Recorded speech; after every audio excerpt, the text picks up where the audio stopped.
भूतले स्वयं रूपा कदा मह्यं ददाति स्वपदान्तिकम्।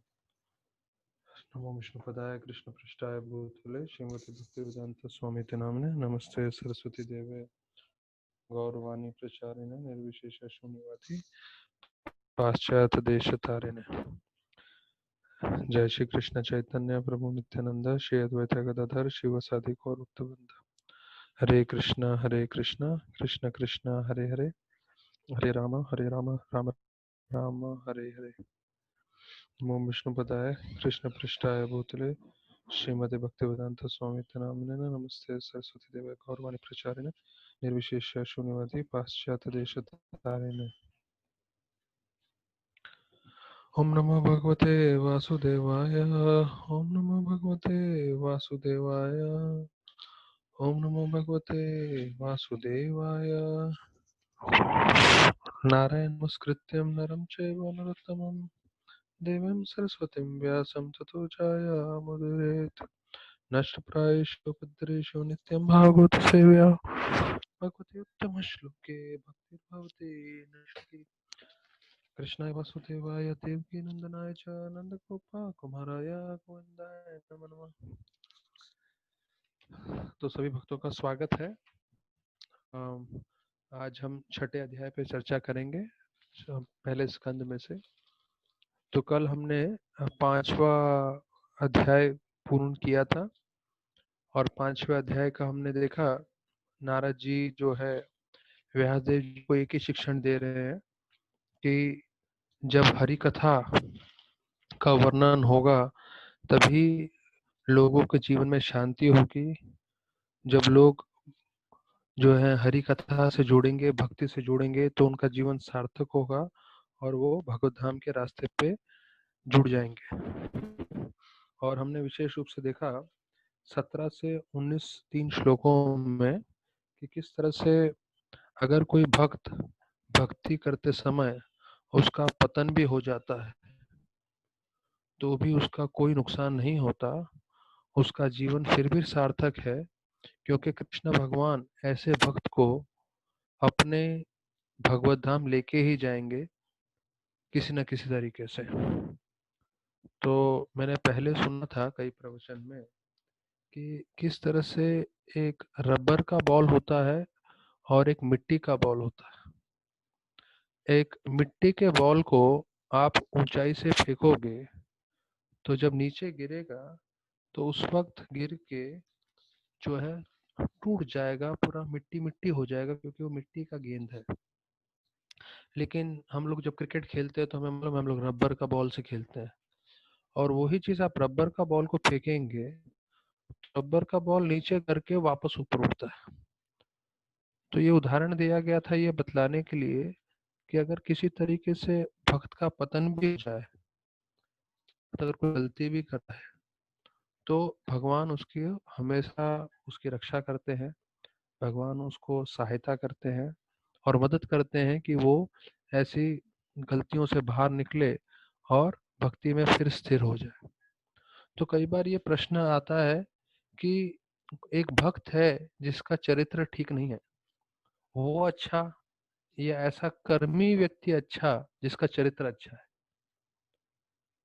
तो लोगों को लगता है अरे कर्मी व्यक्ति अच्छा जिसका चरित्र बढ़िया हो। क्यों? क्योंकि जो भक्त है उसका चरित्र ठीक नहीं होगा तो पूरा मंदिर का नाम खराब करेगा, भक्तों का नाम खराब करेगा, वगैरह वगैरह अपने कार्यों से। पर एक चीज समझना है कि कई बार भक्त जो है जानबूझ करके, मतलब प्लानिंग करके, दिमाग लगा के कोई गलती करे तो फिर कृष्ण भगवान जो है ऐसे भक्त को काफी सजा देंगे। लेकिन कई लोग जो है भक्त लोग कभी कभी अपने कंडीशनिंग या अपने जो पुराने आदतें हैं उसके कारण भक्ति में उनका उतराव चढ़ाव होता है, उसके कारण उनको मुश्किल होती है। तो कृष्ण भगवान जो है कंसिडर कर लेते हैं इस चीज को। प्लानिंग करके, मतलब अगर कोई प्लानिंग करके किसी का वैष्णव अपराध कर रहा है तो कृष्ण भगवान स्वयं उसकी भक्ति रोक देंगे, और फिर कितना समय बाद भक्ति चालू होगा वो मालूम नहीं। लेकिन किसी का 4 नियम पालन करने में मुश्किल हो रहा है तो कृष्ण भगवान समझ सकते हैं, क्योंकि जैसे हम लोग ने चर्चा किया कि कैसे जो है जीव इन भौतिक चीजों से जन्मों जन्मों से आसक्त है। तो जन्मों जन्मों से उससे आसक्ति होने के कारण उसको समय लगता है इन चीजों से निकलने के लिए। तो आज हम लोग छठे अध्याय पे जो है नारद और व्यास देव की जो आपस में उनकी चर्चा हुई उसके ऊपर हम लोग जो है पढ़ेंगे। तो इस अध्याय का पहले मैं ओवरव्यू दे देता हूँ कि इस अध्याय में क्या है। पहले 4 श्लोकों में व्यासदेव जी जो है 1 नंबर से 4 नंबर में व्यासदेव जी जो है नारद मुनि के बारे में और जानना चाहते हैं। हमने पिछले अध्याय में देखा कि कैसे वो नारद मुनि दासी के पुत्र थे, कैसे उन्होंने भक्ति वेदांतों का सेवा किया और उच्चिष्ट लेपम कैसे हमको महाप्रसाद मिला और उनकी सेवा करने से कैसे उनको हरि कथा के प्रति आकर्षण हुआ। तो ये सब हम लोग ने सुना। तो अभी व्यासदेव जी और पूछ रहे हैं नारद मुनि का जीवन के बारे में, तो उसका चर्चा है पहले 4 श्लोकों में। और फिर 5 से 19वें श्लोक में आता है कि कैसे भगवान जो है नारद जी को प्रकट होते हैं। 5 से 19 वाले श्लोक में तो इस अध्याय के 5 भाग हैं। तो पहला भाग है व्यासदेव जी नारद मुनि से जो प्रश्न पूछ रहे हैं वो और उनके जीवन के बारे में। दूसरा भाग है जहाँ भगवान नारद जी को प्रकट होकर अपना दर्शन देते हैं। अच्छा, तीसरा भाग है 20 से 27, जब भगवान जो है वो इसको शिक्षण देते हैं नारद को। एक तो उनको दर्शन दिया वो एक चीज है, दूसरा है कि उसको उनको शिक्षण देते हैं। तो ये 20 से 27 वाले श्लोक में है। फिर 28 से 33 वाले श्लोक में नारद जी जो है भगवान का दृष्टि प्राप्त करने के बाद, भगवान का दर्शन प्राप्त करने के बाद और भगवान का शिक्षण प्राप्त करने के बाद, दोनों प्राप्त करने के पश्चात कैसे अपने जीवन में पूरी सार्थकता प्राप्त करते हैं, वो है 28 से 33 तक। और फिर 34 से 38 कि कैसे नारद जी जो हैं अपने पूरे शिक्षण जितना भी उन्होंने अपने भगवान से दर्शन में उन्होंने सीखा था वो सब चीज व्यासदेव को बता के वो व्यासदेव जी से जो है अनुमति लेके निकल जाते हैं वहां से। ये 5 भागों में जो है पूरा अध्याय विभाजित है। मैं फिर से दोहरा रहा हूँ। पहला भाग है 1 से 4 तक, जहाँ व्यासदेव जी नारद जी के जीवन के बारे में पूछ रहे हैं। 5 से 19 तक जहाँ पे नारद जी को भगवान दर्शन देते हैं। 20 से 27 तक जहाँ पे भगवान नारद जी को शिक्षण देते हैं। 28 से 33 तक जो शिक्षण मिला है उसके हिसाब से नारद मुनि अपना जीवन कैसे सार्थक करते हैं। और फिर जो उन्होंने अपना जीवन सार्थक किया है 34 से 38 तक में वो व्यासदेव जी को ज्ञान देके वो वहां से निकल जाते हैं। नारद मुनि को, अब नारद मुनि व्यासदेव जी को बता देते हैं अभी आप ये कार्य करिए और वो चले जाते हैं वहां से। ये 5 भागों में पूरा अध्याय है। तो हम पहला जो है श्लोक लेते हैं। सुत उवाच एवं निश्मया भगवान देव ऋषि जन्म कर्म च भूय प्रवच्य तम ब्रह्मन् व्यासा सत्यवती सुता। तो इसमें व्यासदेव जी पूछ रहे हैं नारद मुनि से कि आप और अपने जो है जन्म और आपके कार्यों के बारे में बताइए। आपने पिछले अध्याय में पिछले थोड़ा बताया था, पर और विस्तार में इसके बारे में मुझे जानना है। तो प्रभुपाद जी बतलाते हैं तात्पर्य में कि कैसे श्रवण करने का उत्साह बहुत जरूरी है। तो व्यासदेव जी ने और नारद मुनि के बारे में जानने की इच्छा प्रकट की, इसलिए आप देखें कि पूरा एक और अध्याय आ गया। तो वैसे तो उन्होंने पिछले अध्याय में बता ही दिया था कि भागवतम का आपको चर्चा करना है, पर उन्होंने मुझे बोला कि मुझे आपके जीवन के बारे में और विस्तार पूर्वक जानना है। अर्थात जो श्रवण करने वाले हैं उनके उत्साह पे निर्भर रहता है कई चीजें। विशेष रूप से जब कथा करते हैं तो वो देखते हैं कितने उत्साहित है श्रोतागण। अगर आपकी सुनने की इच्छा प्रबल रहेगी तभी जो है श्रोतागण को बोलने की भी इच्छा रहेगी। तो अभी जैसे हम देख रहे हैं पूरा मुंबई और भारत बंद है, फिर भी आप सब जो है समय निकाल के श्रवण कर रहे हैं, तो उससे क्या है, मुझे भी प्रोत्साहन मिल रहा है कि हाँ मैं भी पढूं और मैं भी आप लोग को विस्तार पूर्वक बताऊं। तो ये चीज जो है बहुत जरूरी है कि आप लोग अपना श्रवण करने का उत्साह बनाए रखेंगे, तो उससे आपको भी फायदा होगा और आपके साथ दूसरे लोगों को भी फायदा होगा। क्योंकि एक दूसरा जो है हम देख रहे हैं कि अगर ये तो सुन रहा है, श्रवण कर रहा है, मैं क्यों नहीं श्रवण कर रहा हूँ। तो आप श्रवण कर रहे हो तो उसी प्रकार से आप सेवा भी कर रहे हो, आप दूसरों को भी उत्साहित कर रहे हो। तो ये चीज प्रभुपाद जी बतलाते हैं। और फिर व्यासदेव जी जो है वापस से बोल रहे हैं।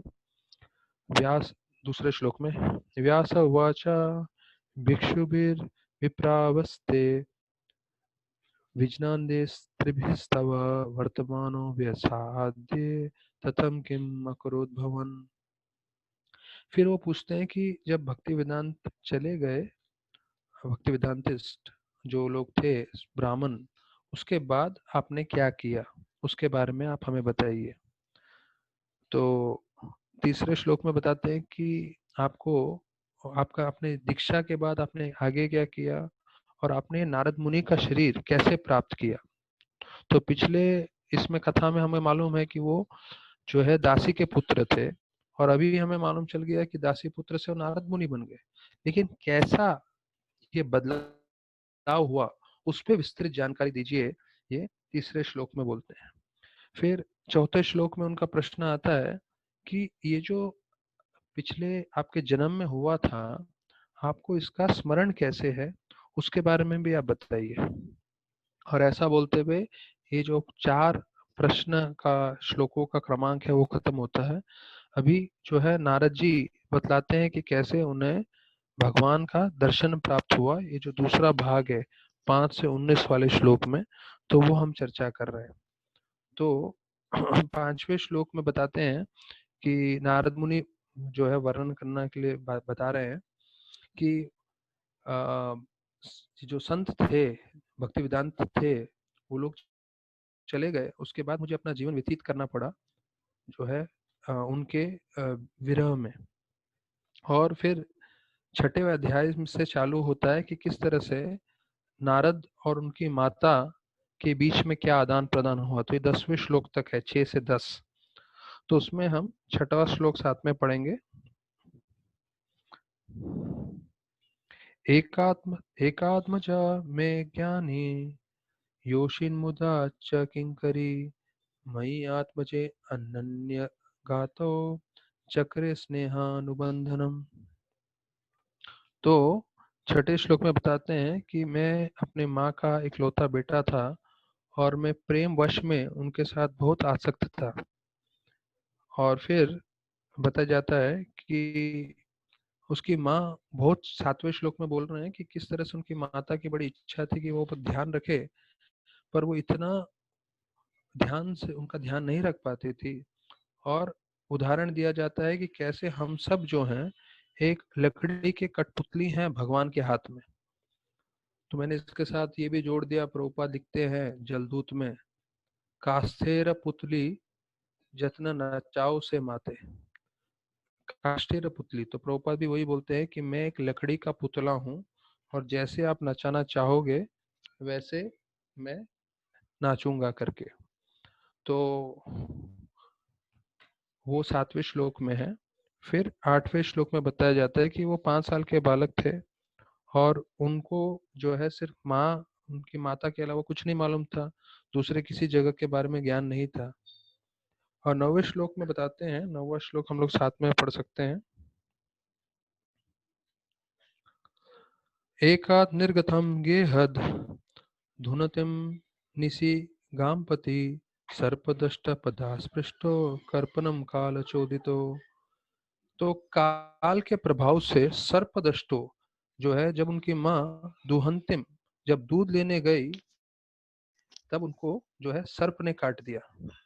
तो ये प्रभुपाद जी लिखते हैं कि ये कृष्ण की विशेष कृपा है कि कैसे कभी कभी भगवान का कार्य होता है जो हम कभी समझ नहीं पाते हैं। तो ये जो छोटे से बालक थे, सिर्फ माता पे निर्भर थे, उन माता का अंत कर हो गया कैसे? ये सांप के काटने से। और बताया जाता है काल चोदितो, काल के प्रभाव से, समय के प्रभाव से। तो अभी जो है उसमें अगला श्लोक बहुत जरूरी है, क्योंकि वो जब माँ को सांप ने काट दिया, तब नारद मुनि जो दासी पुत्र थे उनका क्या, मुझे बोलते हैं ना, उन्होंने किस तरह से ये अपने जीवन में लिया।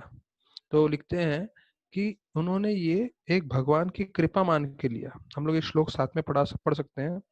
तदा तम अहम ईशस्य भक्तानां सम अभिपिस्तः अनुग्रहं मन्यमाना परिस्थितम दिशम उत्तरम। कि ये जो है उन्होंने भगवान की कृपा मान के ले लिया, और उन्होंने ये बोल दिया कि सोच लिया कि ठीक है, अभी मैं जो है अकेला अकेला जो है मैं भ्रमण करने के लिए निकल जाता हूँ। तो इसमें जो परपट है वो परपट बहुत जरूरी है, पहले स्टार्टिंग के 3-4 लाइन, क्योंकि ये हम लोग के लिए बहुत लागू है, विशेष रूप से इस परिस्थिति में। तो मैं परपट में से जो पहले 4 लाइन है वो पढ़ता हूँ। Confidential devotees of the Lord see in every step a benedictory direction of the Lord. What is considered to be odd or difficult movement in the mundane sense is accepted as a special mercy of the Lord. तो ये बहुत जरूरी है हम लोग के लिए समझना। इसमें बोला गया है कि हर परिस्थिति में भक्त ये जानता है कि भगवान की विशेष कृपा है।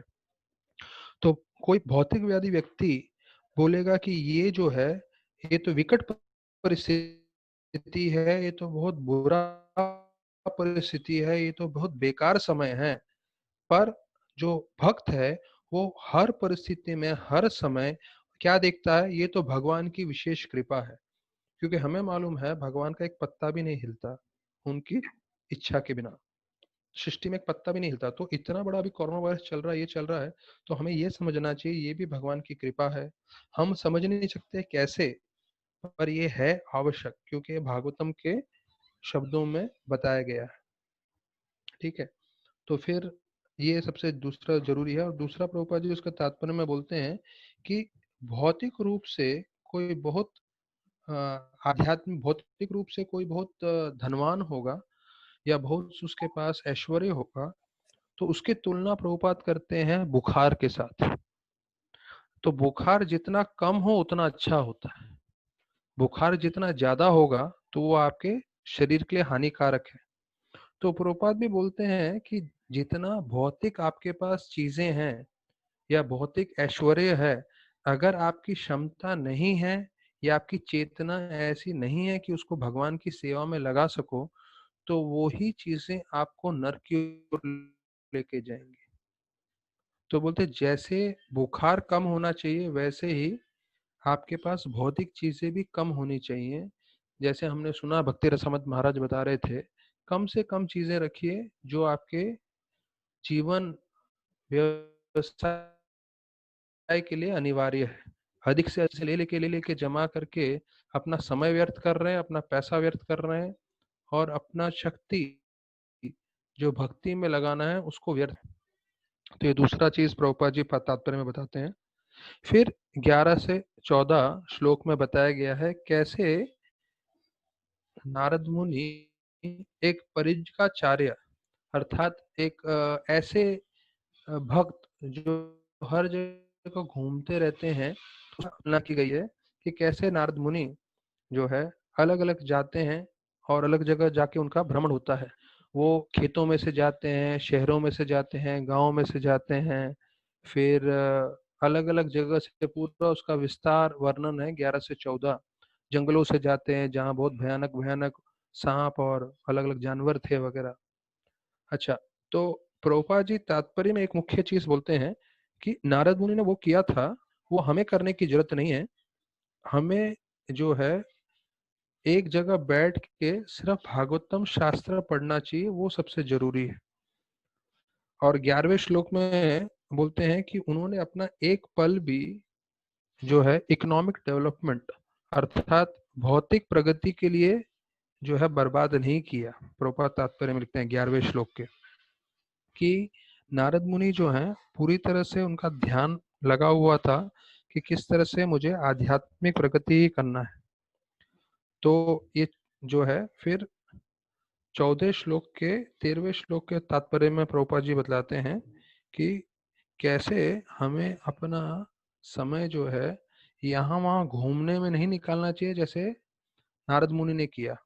हमें क्या करना चाहिए, एक जगह बैठ के जप करना है, भागवतम सुनना है, भागवतम पढ़ना है, जो गोस्वामियों ने शास्त्र लिखे हैं उसके ऊपर अध्ययन करना है करके प्रभुपाद जी बतलाते हैं ये 13वें श्लोक में।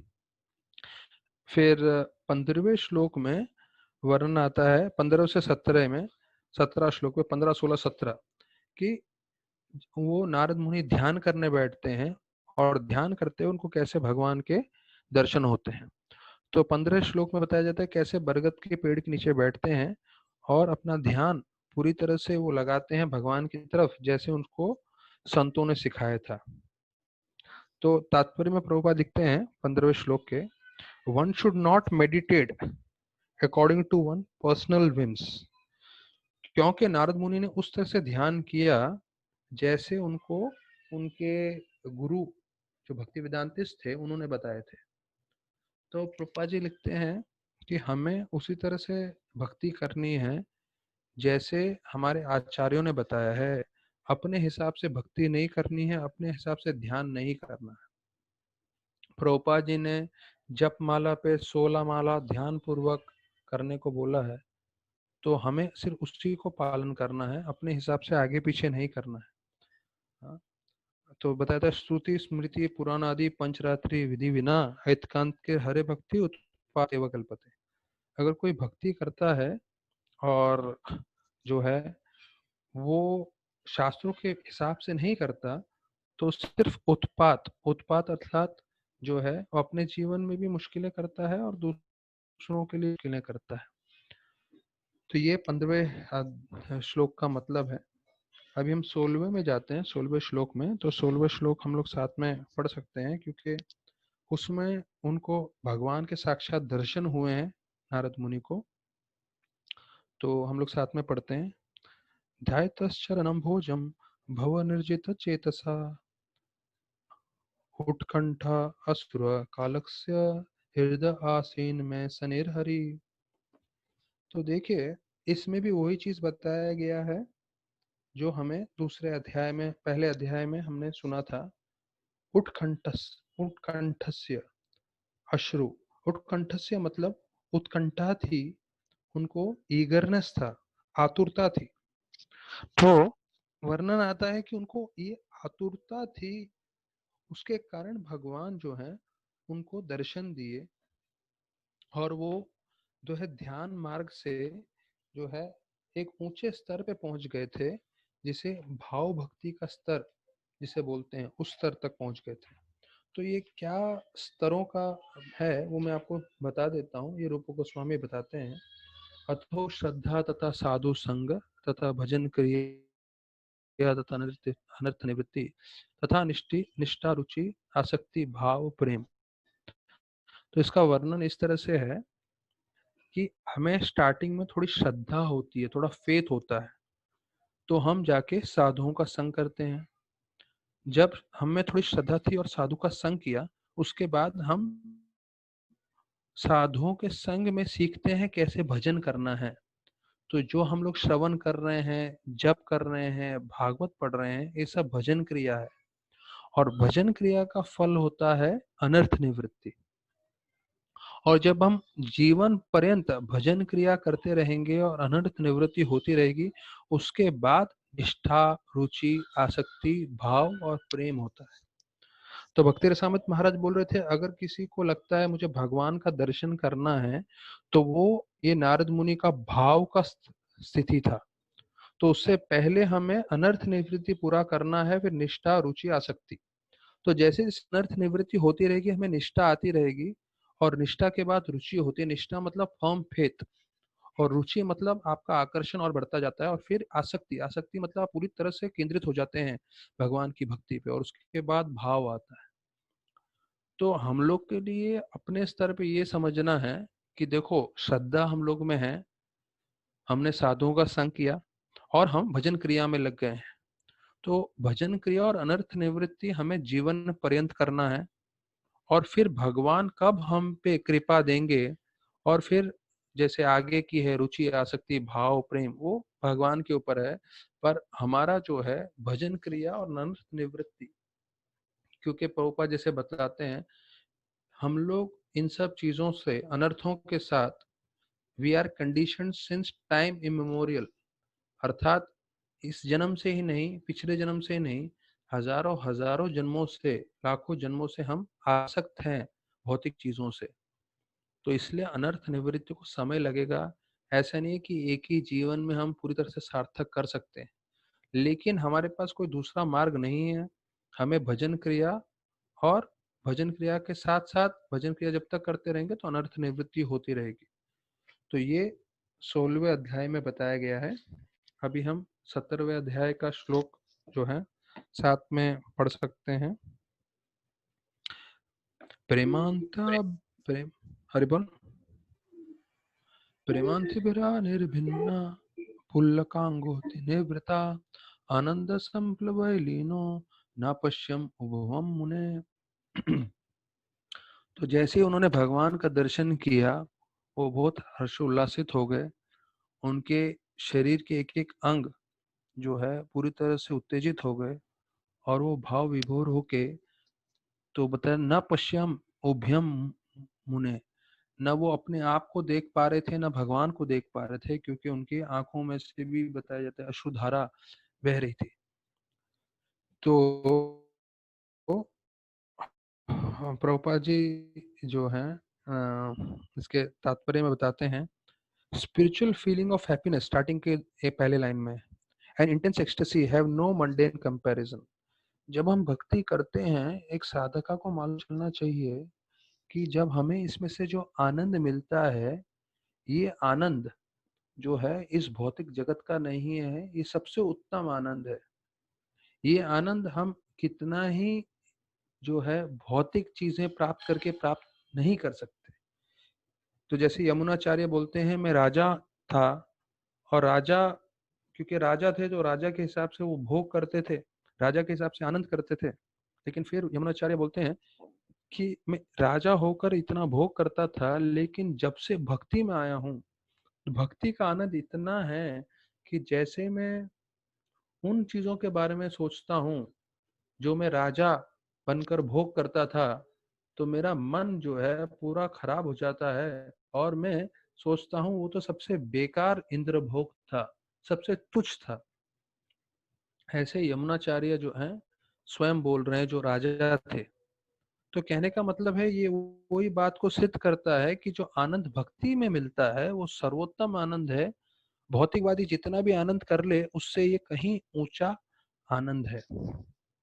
तो 18वां श्लोक जो है हम लोग साथ में पढ़ते हैं।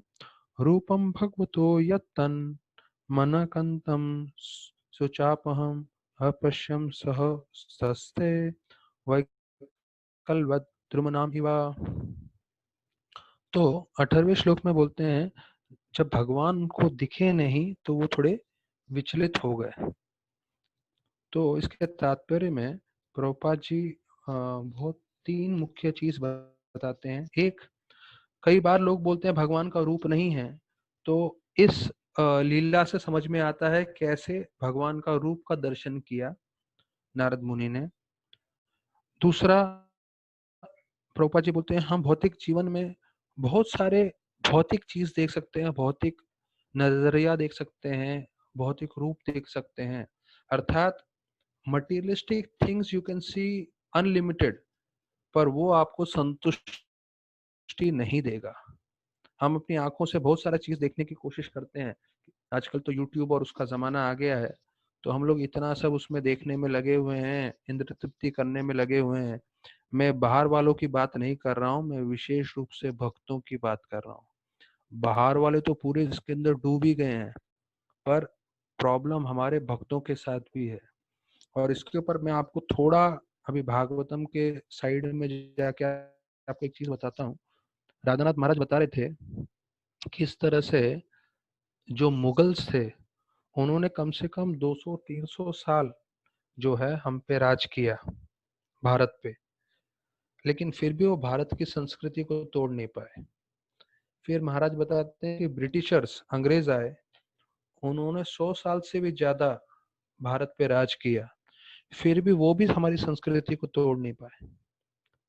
लेकिन पिछले, मैं अभी 4-5 साल नहीं बोलूंगा, उससे पहले के 10 साल की बात करूंगा, 15 साल की बात करूंगा। महाराज बता रहे थे कि जब से ये टेलीविजन घर में आ गया है, घरों घरों में टेलीविजन प्रवेश कर चुका है, और घरों घरों में टेलीविजन जो है ये सब चीजें बतला रहा है, जिसके कारण हमारी भारत की संस्कृति पूरी तरह से टूट रही है। अभी आप देखिए, आज शाम को 6 बजे राधानाथ महाराज का लाइव रिले है चिकागो से, रामनवमी पे। और जब से हम लोग घर में बैठे हैं, बाहर बाहर कुछ नहीं जा रहे हैं, अगर आप सिर्फ शाम को हरी कथा भी सुन लें तो अच्छा खासा मनोरंजन हो जाता है, कोई ज्यादा टीवी की जरूरत नहीं है। लेकिन महाराज बताते हैं कि टेलीविजन जब से आया है तो पूरा का पूरा संस्कृति को बिगाड़ दिया। पूरे भारतवर्ष में जो 300 साल के मुगल्स और 100 साल के अंग्रेज नहीं कर पाए, वो टेलीविजन ने कर दिया। अभी तो हाल अलग ही है। वही टेलीविजन जो घर में एक जगह कोने में चुपचाप पड़ा रहता था, जो कुछ घंटे लोग इस्तेमाल करते थे, वो मोबाइल के रूप में वही टेलीविजन आ गया है। और टेलीविजन तो कुछ समय चलता था, जैसे मैंने, सबको मालूम है, पहले दूरदर्शन चलता था सिर्फ 2-3 घंटे के लिए या 1 घंटे के लिए शाम को, और रविवार को एक पिक्चर होता था। उसके बाद अभी टेलीविजन में आप देखेंगे 500 से 1000 चैनल है और वगैरह वगैरह, सबको मालूम है वो सब। लेकिन उससे भी खतरनाक आ गया है हमारा मोबाइल, जिसके अंदर कंटिन्यूस चलता रहता है। और थैंक्स टू जियो, जिन्होंने जो है इतना डेटा प्लान फ्री दिया है, तो लोगों को लगता है चलो हमेशा इसके अंदर ही लगे रहते हैं। तो ये चीज समझ लीजिए, जितना भी हम ये सब देखेंगे, हमें कभी संतुष्टि नहीं मिलेगी। प्रभुपाद क्लियरली बोल के गए हैं, अगर आप पहला अध्याय का 10वां श्लोक आपने पढ़ेंगे तो उसमें बोला उपद्रता। उपद्रता मतलब आपको ये विचलित ही करेगा, डिस्टरबेंस ही लाएगा आपके जीवन में। अगर विश्वास नहीं है तो आप लोग सब ने, ऐसा नहीं है कि हम लोग कोई देखता नहीं है, सब लोग ने देखा है, सबको मालूम है, संतुष्टि नहीं मिलेगी, मन को मन विचलित ही रहेगा ज्यादा से ज्यादा। तो प्रभुपाद जी वही चीज बता रहे हैं कि हम भौतिक रूप से कितना ही चीजें देख लें, कभी संतुष्टि नहीं मिलेगी।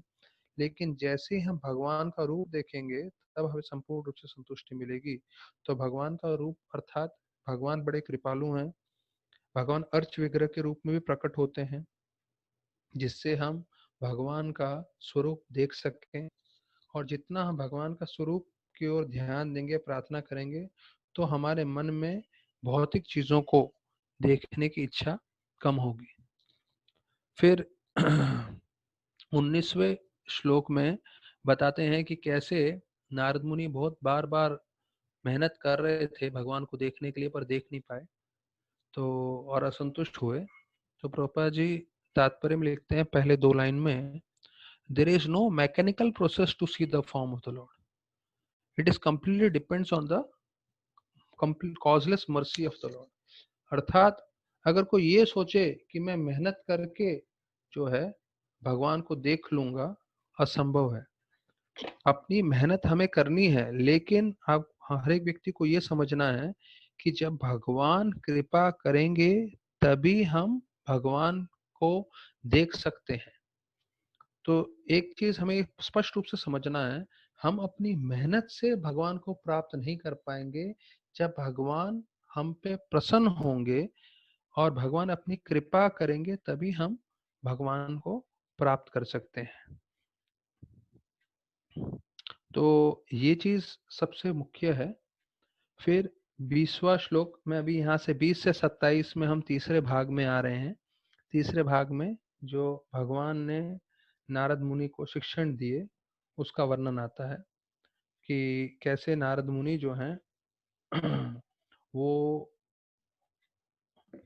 बात करने लगते हैं, भगवान विष्णु नारद मुनि से बात करने लगते हैं। वो 20वें श्लोक में बताया गया है कि उनको जो असंतुष्ट थे, उनकी असंतुष्टि दूर करने के लिए भगवान उनसे बात करते हैं। तो ये 20वें श्लोक में प्रभुपाद जी तात्पर्य में बोलते हैं कि हम लोग बोलते हैं हमें भगवान को देखना है, लेकिन हम भगवान को सुन भी तो सकते हैं। मतलब एक इंद्रियां है जिससे देखते हैं, दूसरी इंद्रियां हैं जिससे हम सुन सकते हैं भगवान का। तो देखना और सुनना एक तरह से समान ही है, क्योंकि जैसे बताया जाता है भगवान, भगवान का कथा, भगवान का शिक्षण, भगवान का नाम सब समान है। तो भगवान का कई बार लोग बोलते हैं कि हम, क्या आपने भगवान को देखा है क्या? तो उनको लगता है हाँ, अगर किसी ने देखा हो तो प्रामाणिक है, नहीं तो नहीं है। ये बात, ये जो धारणा है, ये सोच है, वो ही गलत है। क्यों? क्योंकि अगर आप बोलो भगवान है कि नहीं, तो अगर आप शास्त्रों के हिसाब से देखो तो भगवान शब्दों में है, भगवान भागवत गीता में है, भगवान हरि नाम है। अच्छा, अभी ऐसा है कि जब हम इसके बारे में चर्चा कर रहे हैं तो ये चीज समझ लीजिए कि हम लोगों को बहुत सारे चीजें हमने सुनी हैं, पर भक्ति में आके, इस्कॉन में आके हमें हरिनाम मिला, हमें भगवत गीता मिला और भागवतम मिला। और अनुभव है कि भौतिक चीज के हम कितने ही बार उसको सुन लें, हमें शुरुआत में हो सकता था थोड़ा आनंद मिलता था, लेकिन फिर बाद में हम लोग पूरी तरह से उससे बोर हो जाते हैं, त्याग देते हैं उसको।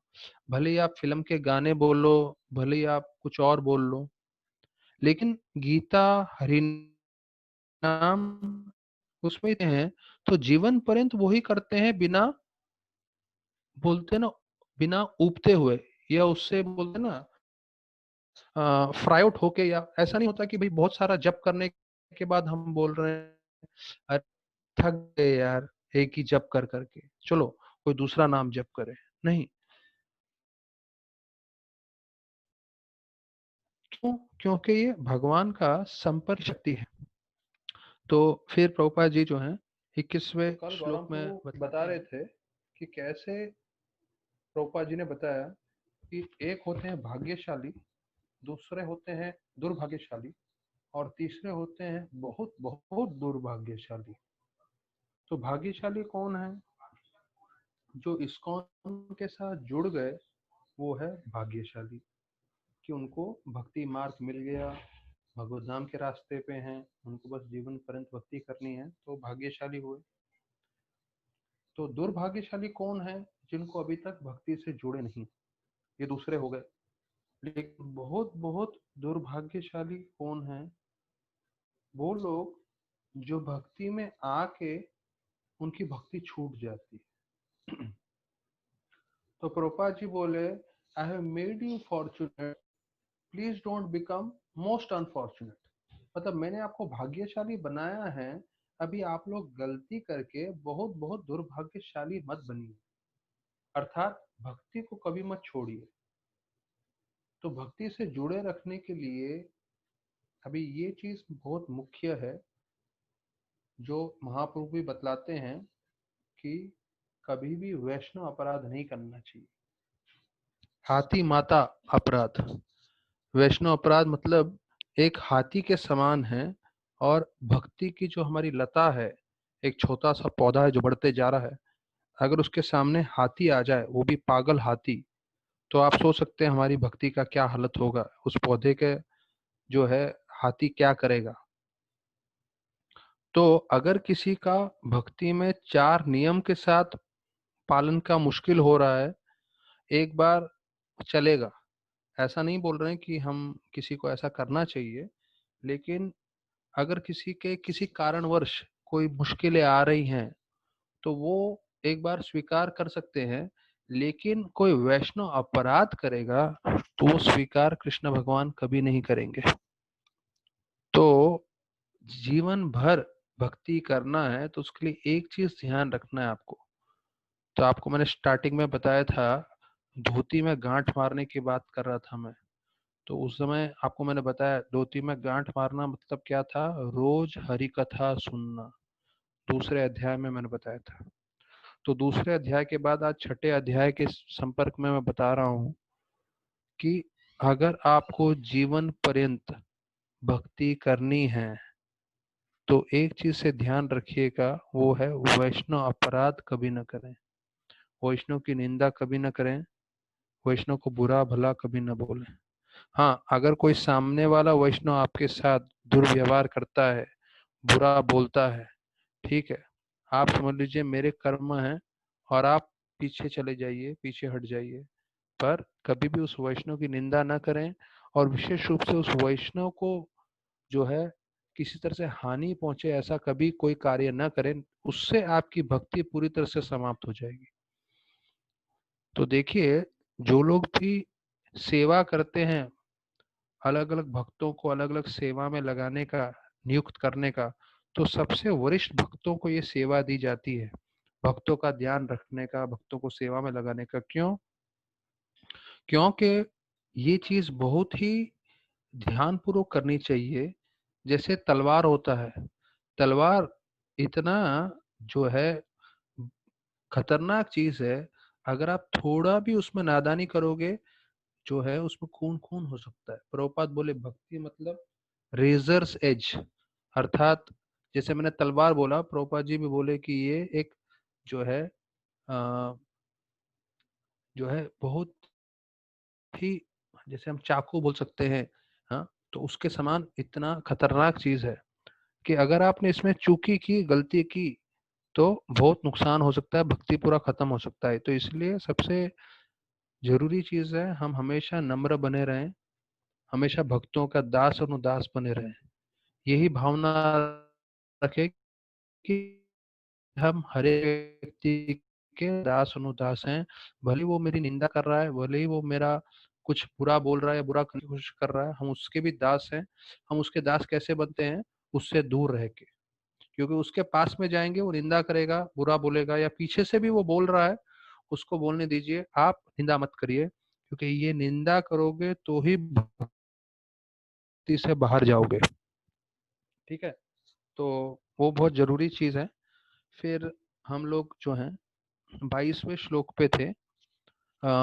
हाँ, 20वां श्लोक हो गया था, हम लोग 21वें श्लोक पे हैं। 21वें श्लोक पे बताते हैं कि कृष्ण भगवान बता रहे हैं कि अभी आप इस जन्म में मेरा दर्शन नहीं कर पाओगे, क्योंकि आपको, आप में अनर्थ बहुत हैं और आपको और भी भक्ति करनी है। 21वें श्लोक में बताते हैं।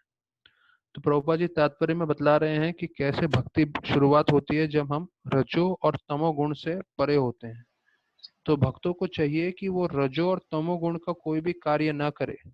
विशेष रूप से खाना, हमारा हमारा सोना, हमारा बोलचाल, हमारी सारी की सारी कार्य, जो भी हम कार्य करते हैं, वो तीनों गुणों में होती है, रजोगुण, सत्वगुण और तमोगुण। तो हमें जितना हो सके सत्वगुण में रह के, सुबह उठ के जप करके अपना जीवन जो है निर्वाह करना है, जिससे हम रजो और तमोगुण में न पड़े, क्योंकि उससे हमारा भक्ति भंग होता है। भक्त लोग बताते हैं कि सत्वगुण एक एरोड्रम के समान है, और भक्ति मतलब, और जो हम लोग भक्त होता है, जो भक्ति कर रहा है, वो एक हवाई जहाज के समान है जो टेक ऑफ करना चाहता है शुद्ध सत्व के लिए। तो शुद्ध सत्व में आपको कार्य करना है, तो उसके लिए सत्व गुण में होना जरूरी है। सत्व गुण से आप शुद्ध सत्व में आ सकते हो। From goodness you can go to pure goodness. आप रजोतमो से आप शुद्ध सत्व में नहीं जा सकते। तो जब प्लेन एरोड्रम में होगा तभी वहां से टेक ऑफ कर सकता है। तो एरोड्रम पे होना मतलब सत्व गुण में होना, ये जो है प्रभुपाद एक भक्तों ने बताया है, जो मैं दोहरा रहा हूँ आप लोग के लिए। फिर प्रभुपाद जी बतलाते हैं कि जैसे जंगल में गए, हरि बोल, यस, जैसे जंगल में गए नारद मुनि, प्रभुपाद जी लिखते हैं, हरि बोल, there is some voice coming in between, so anyone who has any things, they can So you can send type the if WhatsApp or somebody has email. any, yeah, you can Okay, type. anyone has any issue, please type to Akshay, Tulsi Vilas Prabhu, he will take care of things. आप WhatsApp कर दीजिए उनको, so he will message you and he will guide you. Okay, so Prabhupada ji बोलते हैं जैसे नारद मुनि जंगल में गए, हमें जंगल में जाने की जरूरत नहीं है, हम लोग यहीं इस्कॉन में रह के, शहरों में रह के भगवान का अर्च विग्रह की सेवा करके आराम से भक्ति कर सकते हैं। फिर जो है नारद जी ने जो है अपने जीवन में जितना भी प्रचार किया, प्रभुपाद जी तीसरा पॉइंट बोलते हैं, उन्होंने जंगलों में जाके प्रचार नहीं किया। जंगल में जाके बरगद के पेड़ के बीच बीच में बैठ के, नीचे बैठ के उन्होंने ध्यान किया, भगवान ने दर्शन दिया। पर उसके बाद में भगवान नारद मुनि ने पूरा जीवन प्रचार किया, और प्रचार करते समय वो सब जगह घूम रहे थे, वो कभी जंगल में नहीं थे। तो ये जंगल का जो कंसेप्ट है, किसी को इससे प्रेरणा नहीं लेनी चाहिए कि अरे नारद मुनि भी जंगल में गए थे, हमें भी जंगल में जाना है, नहीं। ठीक है, तो फिर 22वें श्लोक में बताते हैं कृष्ण भगवान कि आपने मुझे एक बार मेरा दर्शन कर लिया, पर इस दर्शन देने का मेरा उद्देश्य था कि आपको, मेरे को देखने की इच्छा आपके मन में बनी रहे, और आप हमेशा आतुर रहो, और ये आतुरता आपको सब भौतिक इच्छाओं से मुक्त कर देगी। ये 22वें श्लोक में बोला है। तो प्रभुपाद जी का तात्पर्य भी बहुत अच्छा है, इसमें बहुत मुख्य चीजों को बताते हैं। प्रभुपाद जी पहले लाइन में बोलते हैं कि हम लोग के मन में हमेशा इच्छा रहेगी। प्रभुपाद लिखते हैं we are not dead stone, दूसरे लाइन में, हम लोग एक पत्थर नहीं है, हमारे मन में हमेशा इच्छा रहेगी। तो वो इच्छा हमें जो है भगवान की तरफ जोड़ना है। फिर प्रभुपाद जी दूसरा चीज बोलते हैं कि जितना हम सेवा करेंगे उतना हमें और सेवा करने की आतुरता होगी। तो जैसे राधानाथ महाराज बतलाते हैं कि हम लोग जब जप करते हैं, राधानाथ महाराज सेवा के लिए बोलते हैं और प्रभुपाद जी जपा के लिए बोलते हैं।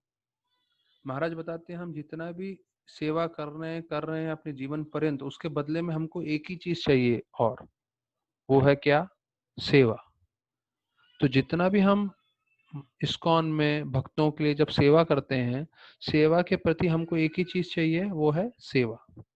और प्रभुपाद जी बताते हैं कि हम लोग जब जप करते हैं, जप के बदले में हमें एक ही चीज चाहिए, वो है और जप करने की इच्छा, और जप करना चाहिए।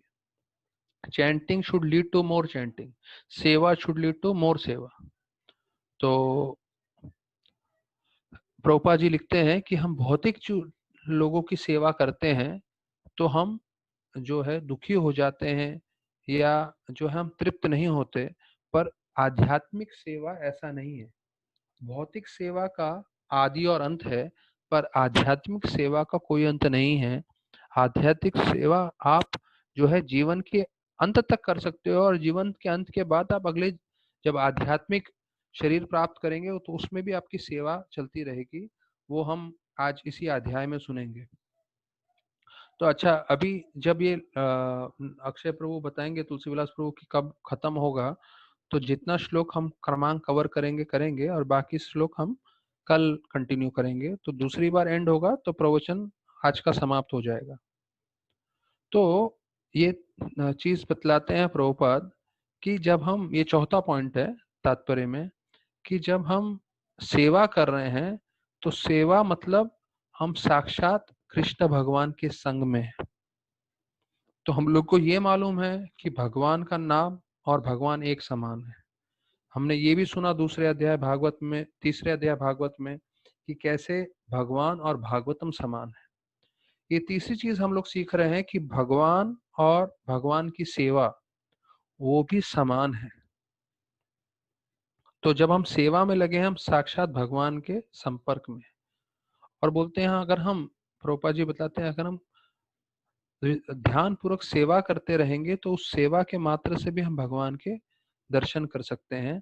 और जब आप सेवा करोगे तो प्रभुपाद जी बतलाते हैं भगवान स्वयं आपको मार्गदर्शन करेंगे, कहाँ सेवा करना चाहिए और कैसे सेवा करना चाहिए। How and where Lord will personally guide. हम जैसे ही सेवा करना स्टार्ट करते हैं तो भगवान हमें प्रेरणा देते हैं। अभी ये लॉकडाउन हो गया था, मुझे भी मालूम नहीं था कैसे होगा क्या होगा, पर किसी ना किसी तरीके से संपर्क में आए, भक्तों ने बताया चलो जूम चैनल से करते हैं, और सेवा चालू हो गई। तो भगवान हमेशा मार्गदर्शन करते रहेंगे हमें, और जितना हम तीव्रता से सेवा करेंगे उतना हम भगवान का अनुभव करेंगे सेवा में भी। जैसे हम भगवान का अनुभव नाम में कर रहे हैं, जैसे हम भगवान का अनुभव भागवतम श्रवण में कर रहे हैं, वैसे ही जब हम सेवा कर रहे हैं तो उसमें भी भगवान का अनुभव करेंगे। तो ये सब भक्तों को जानना जरूरी है कि सेवा मतलब ये मत सोचिए कि जब हम मंदिर में जाते हैं वही सेवा होता है। सेवा मतलब जब आप अपने घर में सब्जी ला रहे हो मार्केट में जाके, अगर आप दाल चावल ला रहे हो, घर में कुछ पका रहे हो, ये सब भी सेवा है। अगर आप भाव पूर्वक कर रहे हैं ये समझ के कि मेरे घर के विग्रह हैं, भगवान के राधा कृष्ण को मुझे अर्पण करना है, या गौर निताय जगन्नाथ बलदेव सुभद्रा जो भी है, अगर उस भावना से कर रहे हो तो ये भी भगवान की सेवा है। तो ये चीज हमें समझना है। ठीक है, तो अभी 23 और 24वें श्लोक में भगवान जो है भक्ति की महिमा बता रहे हैं। ठीक है, तो 23वां श्लोक हम सब साथ में उच्चारण कर सकते हैं। सत्सेवाधिग्राह्यापि जातमयि दृढ़मति हित्वाध्यम इमं लोकम गणतामज जनताम असि। तो इस श्लोक में आता है 23 वाले श्लोक में कि कैसे, ये बहुत जरूरी श्लोक है, इसमें बतलाते हैं कि कैसे आप कुछ दिन भी भगवान की सेवा करोगे तो दृढ़मति सेवा आदि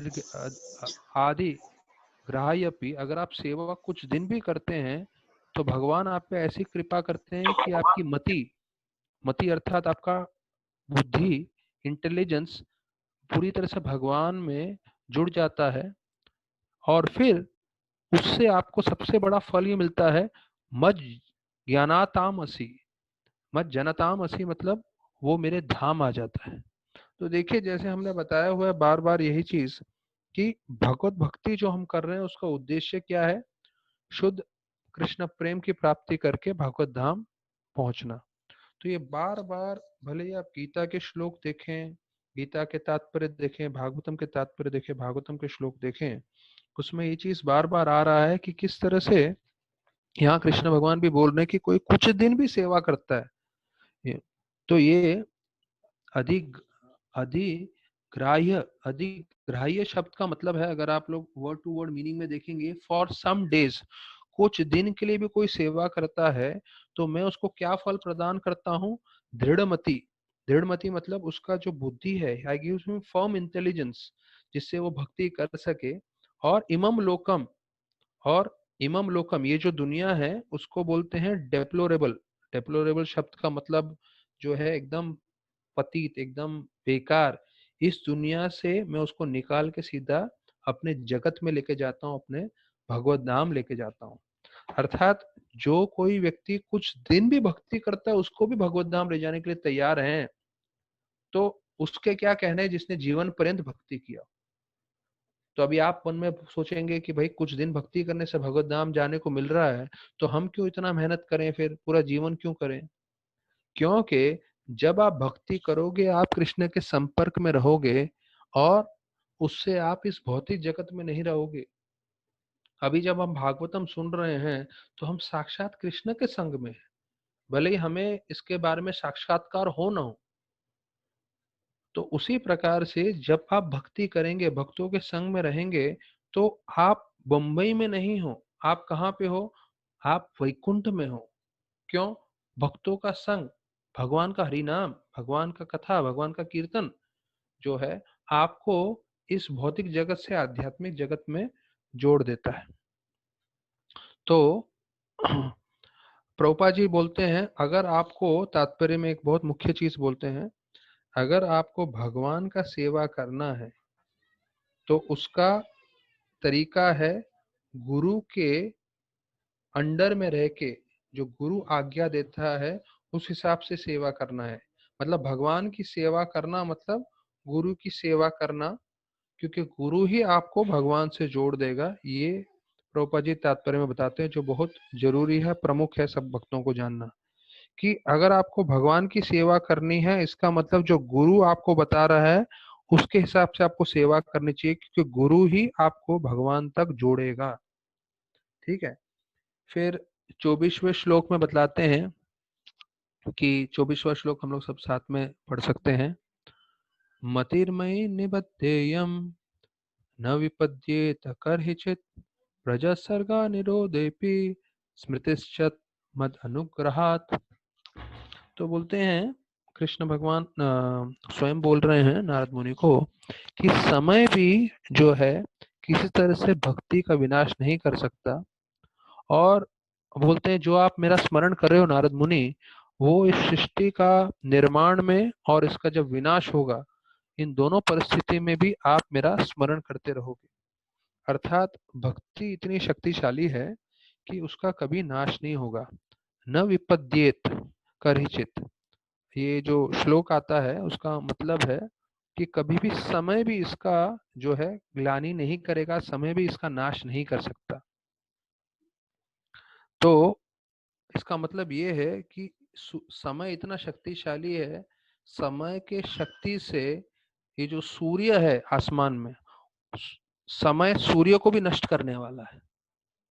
इतना शक्तिशाली है समय का प्रभाव। लेकिन वो समय जो सूर्य को नष्ट कर सकता है, वो एक भक्त के किए हुए भक्ति को नष्ट नहीं कर पाएगा। प्रभुपाद जी तात्पर्य में लिखते हैं, आपने जितनी भी भक्ति की है वो कभी नाश नहीं होगी, और एक एक जन्म में जितना भी भक्ति करते रहोगे वो सारे का सारा भक्ति जुड़ता रहेगा, जुड़ता रहेगा। और पूरी तरह से जब आप तैयार हो जाओगे, फुल्ली मेच्योर, अर्थात पूरी तरह से आपने भक्ति कर करके शुद्ध भक्ति के स्तर पे पहुंच गए, तो सीधा आपको भगवत धाम लेके जाएंगे। तो प्रभुपाद जी ये 24वें श्लोक में बताते हैं। फिर 25वां श्लोक जो है उसका वर्णन आता है कि कैसे नारद मुनि जी ने जो है ये, हाँ हम लोग ने जो है 24वां किया था, हाँ 25वां। तो अभी जो है 25वें श्लोक में भगवान जो है बोलना बंद करते हैं और नारद मुनि प्रणाम करते हैं उनको, विष्णु भगवान को। तो इसमें लिखते हैं प्रभुपाद तात्पर्य में, the personality of godhead was not seen but only heard, does not make any difference. तो जैसे मैं बता रहा हूँ, कई लोग बोलते हैं हमने भगवान को देखा है क्या, भगवान को देखा है क्या। तो भक्ति रसामत महाराज बोले कि षड गोस्वामियों ने देखा, और भक्ति सिद्धांत ठाकुर ने देखा है, प्रभुपाद ने देखा है, अभी मैंने आपको पिछले दिनों में बताया जय पताका महाराज ने देखा है। तो कई भक्तों ने देखा है, और देखना जरूरी नहीं है, श्रवण करना जरूरी है, क्योंकि श्रवण करने से आपके जीवन सार्थकता प्राप्त करेगी। और कम से कम इस जन्म में तो नहीं, पर अगर जीवन के बाद में आप अवश्य भगवान के दर्शन कर पाओगे, ये फुल गारंटी भगवान खुद देते हैं। तो सुनना भी उतना ही जरूरी है जितना भगवान को देखना है। तो the conclusion is that lord can be seen and heard by persistent chanting of the eternal sound. Prabhupada ji इसके तात्पर्य में आखिरी में लिखते हैं कि अगर कोई भक्त ध्यान पूर्वक जप करता रहेगा तो वो भगवान को सुन भी सकता है और भगवान को देख भी सकता है।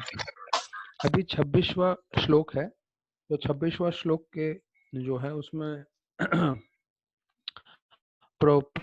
नारद मुनि बताते हैं कि कैसे वो उन्होंने जप करना चालू किया, भगवान का गुणगान सुनना और बोलना चालू किया, और कोई भी भौतिक चीज से आसक्त नहीं होके वो सब जगह भगवान का नाम लेते हुए घूम रहे थे, और उससे वो संपूर्ण रूप से संतुष्ट हो गए। वो नम्र थे और वो बिल्कुल भी द्वेष नहीं करते थे। तो ये वाला जो श्लोक है वो बहुत जरूरी है। तो लिखते हैं कि एक भक्त का जीवन जो है इस श्लोक में बताया गया है। प्रभुपाद जी अंग्रेजी में बोलते हैं, the life of a sincere devotee of the Lord is thus explained in nutshell by Narad मुनि बाय हिज पर्सनल एग्जांपल। ये जो पहले 2-3 लाइन में ही इसका वर्णन आता है कि अगर एक प्रामाणिक भक्त है तो का जीवन शैली कैसे होनी चाहिए वो इसमें बताया गया है। तो इसके सारे पॉइंट्स में आपको 2-3 पॉइंट्स और हैं, मैं आपको बता देता हूँ। दीक्षा होने के बाद एक भक्त को अपनी भक्ति में ध्यान देना चाहिए और फिर जितना हो सके भक्ति करते हुए उसे प्रचार भी करना चाहिए अपनी क्षमता अनुसार, प्रभुपा जी बतलाते हैं।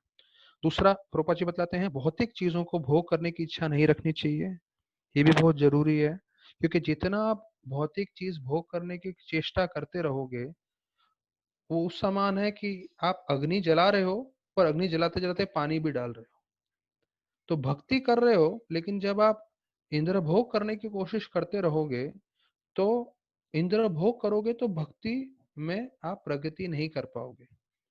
तो प्रभुपाद जी फिर बोलते हैं कि अगर आपके मन में सिर्फ एकमात्र भी इच्छा है कि मुझे भगवत धाम जाना है और आप भक्ति करते रहोगे तो ऑटोमेटिकली ऑटोमेटिकली मतलब अपने आप सिर्फ भक्ति पे ध्यान रखिए और अपना जीवन पर्यंत भक्ति करने की चेष्टा करते रहिए।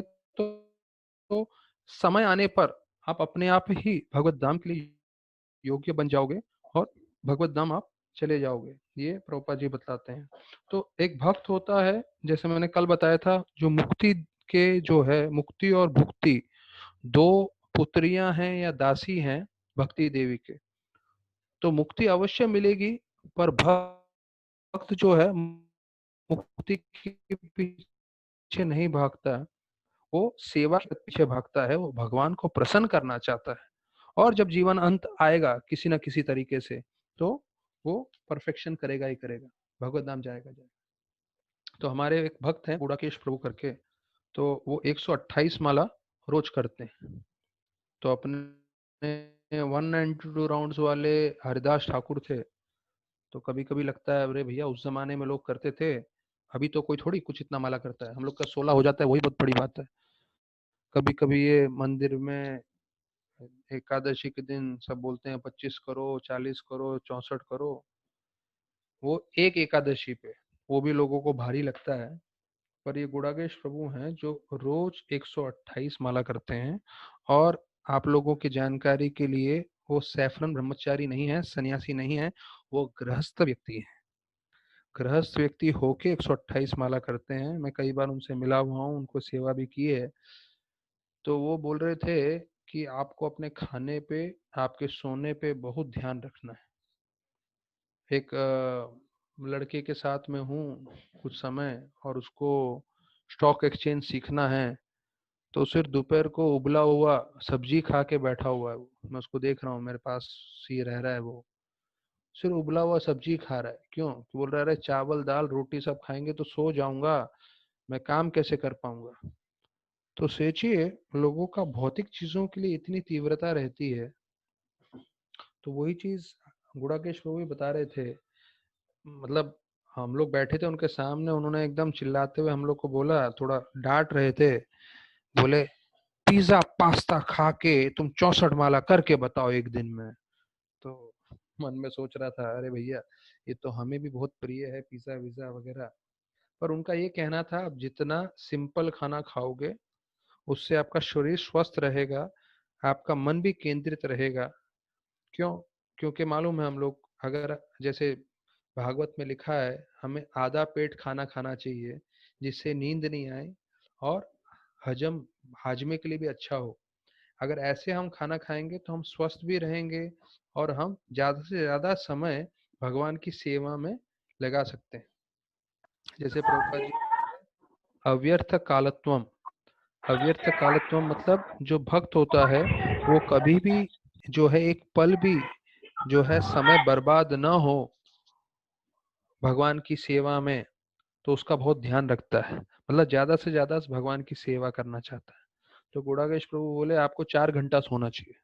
तो मैं बोला प्रभुपाद ने तो 6 घंटा बोला है। तो बोले अरे वो तो बाहर के लोगों के लिए तो वो 6 घंटा का भी कम कर रहे थे। और ये मैंने राधानाथ महाराज के मुखारविंद से भी सुना है, महाराज भी बतलाते हैं कि आप जितना कम सोओगे उतना ज्यादा सेवा कर पाओगे। तो हम लोग ऐसा नहीं बोल रहा हूँ कि आप लोग 4 घंटा सोइए, 5 घंटा सोइए, 6 घंटा सोइए, 6 घंटा सो के चलिए। और मुझे मालूम है मैं भी कई बार 6 घंटा मेरे को पर्याप्त नहीं होता, मेरे को भी 7 घंटा 8 घंटा लग जाता है। ठीक है। तो जितना सोना है सोइए, लेकिन उसके बाद बाकी दिन भर पूरा एकाग्र होके भगवान की सेवा में लगिए और भक्तों की सेवा में लगिए और अपने परिवार की सेवा में लगिए। जय पताका महाराज का ऑफरिंग आया है आज सुबह, तो महाराज बोले कि भक्तों के लिए एक बहुत जरूरी है कि वो अपने परिवार की भी सेवा करें, अपने परिवार का भी ध्यान रखें, उनका साथ भी समय बिताएं और कभी भी किसी भक्तों को जो है उसमें दोष न देखें। महाराज बता रहे थे अगर आप भक्तों में दोष देखोगे तो भक्त भी आपके जीवन में दोष देखेंगे, भगवान भी आपके जीवन में दोष देखेंगे। किसी भी भक्तों की निंदा ना करें। भक्तों की निंदा ना करें तो जो है, अगर आप भक्तों की निंदा नहीं करें तो वो कोई भक्त आपकी निंदा भी नहीं करेगा। ऐसे करके बता रहे थे और फिर बोल रहे थे हर भक्तों की सेवा करें तो भक्त भी आपकी सेवा करेगा। हर भक्त को प्यार दें तो वो भक्त भी आपको प्यार देगा। आप जितना हो सकता है प्रचार करें तो कोई लोग आपको भी प्रचार करेंगे। और कोई भक्त मुश्किल की परिस्थिति में है तो आप उसको सहायता करें। तो जब आप मुश्किल में पड़ेंगे तो भगवान ऐसा प्रबंध करेंगे कि आपको भी कोई ना कोई सहायता के लिए अवश्य मदद करेगा। तो ये हमने अभी 26वां श्लोक तक चर्चा की है। अभी 27वां श्लोक पे हम आ रहे हैं। 27वें श्लोक में जो है कैसे वर्णन आता है कि समय के पश्चात नारद मुनि जो हैं संपूर्ण रूप से कृष्ण भगवान पे आसक्त होके जो है कोई भी जो है उनको भौतिक इच्छा नहीं थी और उन्होंने अपना शरीर त्याग दिया। ठीक है। तो ये 27वें श्लोक में है।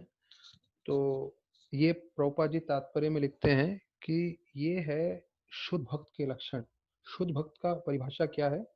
उनमें कोई भी भौतिक इच्छा नहीं होती। ठीक है, कोई भी भौतिक इच्छा नहीं होती, ये शुद्ध भक्त है। तो जितनी हम में भौतिक इच्छाएं हैं इसका मतलब हम उतने ही भक्ति से दूर हैं।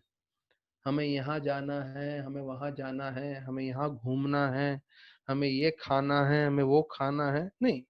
अभी जब तक हम भक्ति मार्ग में हैं, साधक हैं, तो ये सब इच्छाएं हैं पूरी करनी चाहिए। लेकिन आपको ये समझना चाहिए कि सबसे ऊंचा स्तर क्या है? शुद्ध भक्त मतलब उसकी कोई इच्छा नहीं है। प्रभुपाद का जब अंतिम समय आ रहा था, जैसे यहाँ पे लिखा है, नारद मुनि संपूर्ण रूप से कृष्ण से आकर्षित थे और उनको कोई इच्छा नहीं थी। प्रभुपाद का एक ही लाइन था, कोई इच्छा नहीं। कोई इच्छा नहीं करके प्रभुपाद ने का भी एक ही वाक्य था। तो 27वें श्लोक के अनुवाद तात्पर्य में, अनुवाद में बोलते हैं जैसे बिजली होती है और बिजली के साथ प्रकाश आता है, उसी प्रकार से जो है भक्त जब अपना शरीर छोड़ता है तो जब बिजली कड़कती है और प्रकाश दोनों साथ साथ हो जाता है।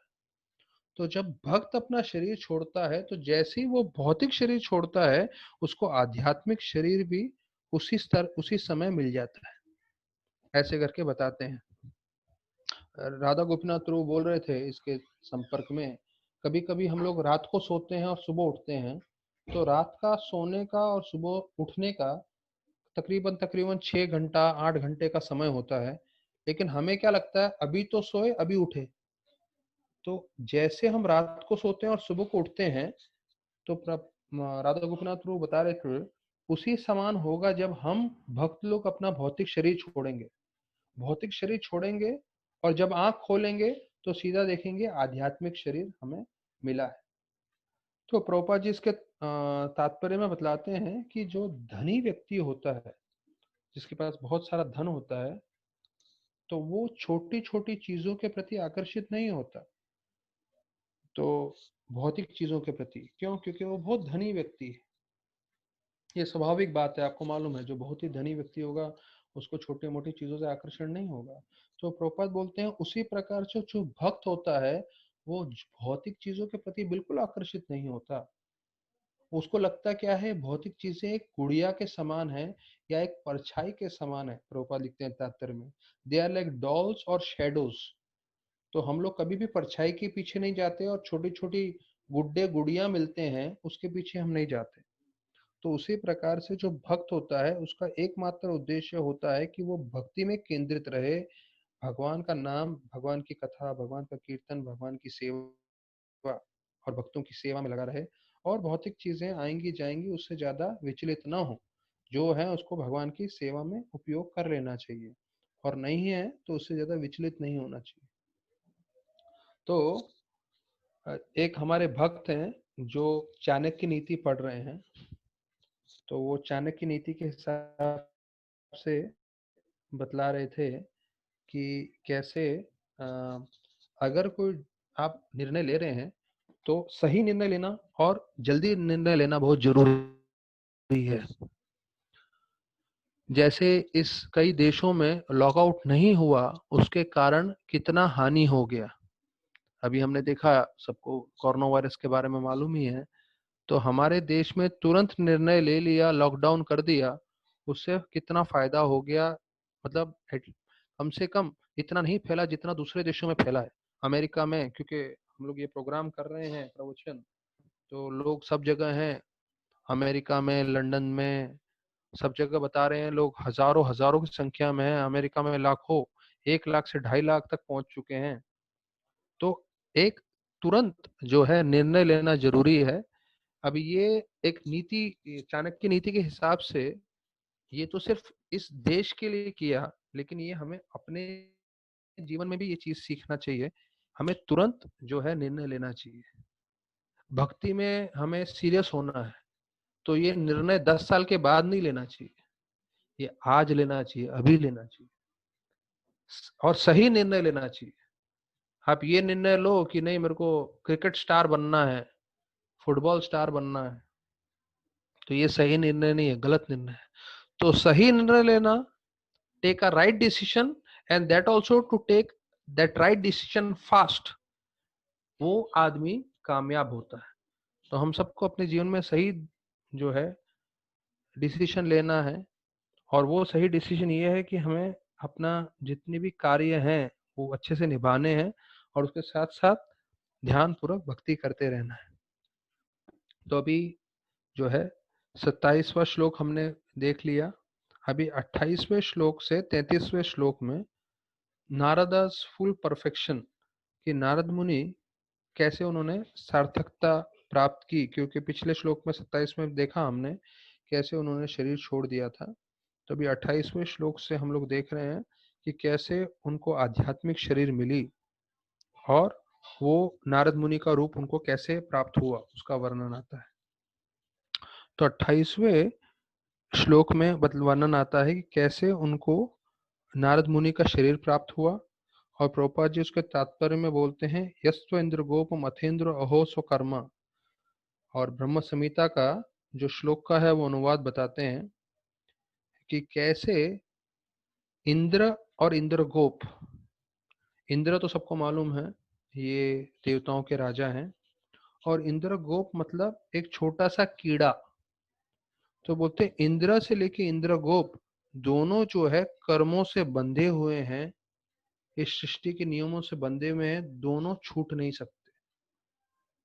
लेकिन एक भक्त जो भक्ति करता है, वो इस झंझट से, कर्मों से छूट सकता है, और भगवत धाम प्राप्त कर सकता है, जैसे नारद मुनि ने किया। ये 28वें श्लोक में बोलते हैं।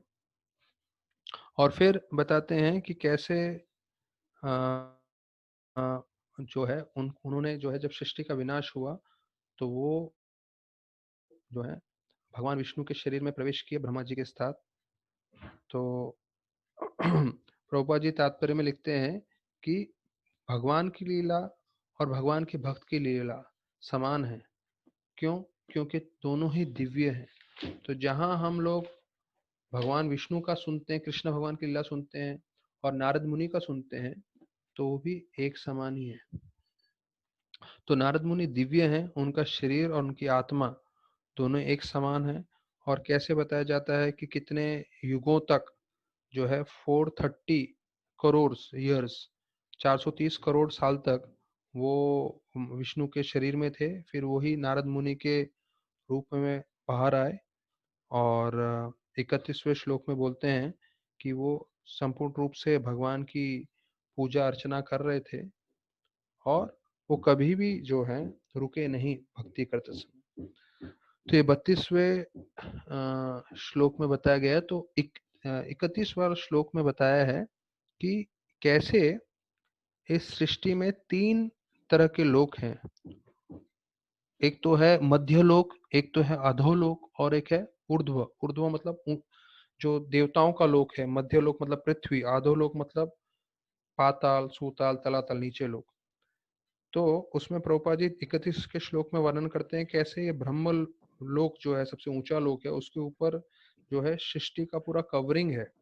इसको ब्रह्मांड जैसा बोलते हैं। Ashi, ब्रह्मांड मतलब जो few seconds are left. Should I call back? नहीं, we don't need to call back. We stop at 30th verse. 31st start करे थे कल, 31st से 38 वर्स करते हुए we will enter the 7th chapter. ठीक है, thank you Okay. Very much. Hare Krishna. तो don't miss 6 o'clock Radhanath Maharaj class.